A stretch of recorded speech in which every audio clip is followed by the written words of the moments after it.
peace dollar because I mentioned it earlier. Okay. So I put the peace dollar in here. Now this one, very quickly, now this one's a little rarer, okay? It is significantly more to get, more difficult to get. This is the Eisenhower dollar. This commemorated the 100th anniversary of the birth of Dwight David Eisenhower. And as you can see, 1890 to 1990 on this. I've only got about 157 of these to go around. So very, very much more difficult to get. No. What's that? That doesn't mean he lived for 100 years, does it? No, it's just commemorating the 100th anniversary of his birth. Yeah. All right, look at me. I don't know anything. He didn't.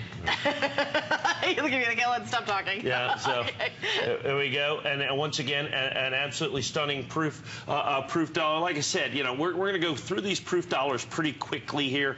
You know, maybe, you know, just there we go, about just a couple of minutes on each one. Once again, so this commemorative dollar, now what you have is you're starting to get into the realm of commemorative dollars that are significantly rarer in terms of mintage, okay? In terms of mintage. Mintage is how many coins they made. Precisely. Okay, got exactly. one thing right. And so, yeah, no, but that's an important point. Okay. Because what happens is coins are rare and collectible and desirable on several different levels. First of all, you've got what's called conditional rarity. In other words, the higher the grade, the more it's worth. And then you, of course, have the mintage rarity. So there's several components of rarity and collectability and desirability and value to these coins. And in the Eisenhower dollar, for instance, they are rarer just in terms of how many were made. There are far lesser of these than, let's say, those Statue of Liberty dollars at the time, or even those commemorative Olympic dollars that you saw right there. These coins, of course, are significantly rarer than that even. And at $59.95, this is absolutely a coin that we traditionally see at $69 or $79, $89, $99, particularly given all the prices of silver that are out there. And so once again, celebrating the 100th anniversary of Dwight David Eisenhower, of course, five-star general, of course, president. I mean, you know, I like Ike. I mean, who wouldn't, you know? That's Wait, just I've heard that before. Yeah, that's right. That was now that's familiar. That was his campaign right? slogan. Yeah, I like Ike.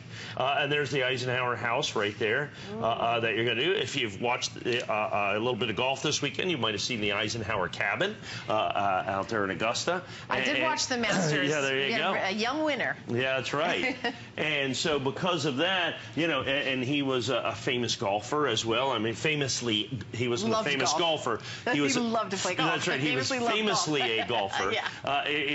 He was more famous as a five-star general, of course, during World War II. And I like this represents his military service as well as his presidential. Right. And that's, you know, because that's basically kind of really what he was obviously known for. Yeah. And so to commemorate that in a 1990 coin, once again, over a quarter of a century old, completely and totally sold out, limited edition, and of course, in its solid silver version, that's, you know, that's kind of what we're looking at in terms of opportunity. You just don't see these coins. Once again, you know, I had 150 of them. That's a big number, okay? That's very, very difficult to get that kind of a quantity of these coins to be able to do that. So at $59.95, just like I said, just really a tremendous opportunity to be able to do that. Like I said, Eisenhower house on the reverse, all done in the solid silver as well. Commemorative dollar, all doing that. Once again, quantity is extremely limited. I think we're down to 6 of the Statue of Liberty uncirculated at this point. Oh boy. Speaking of uncirculated,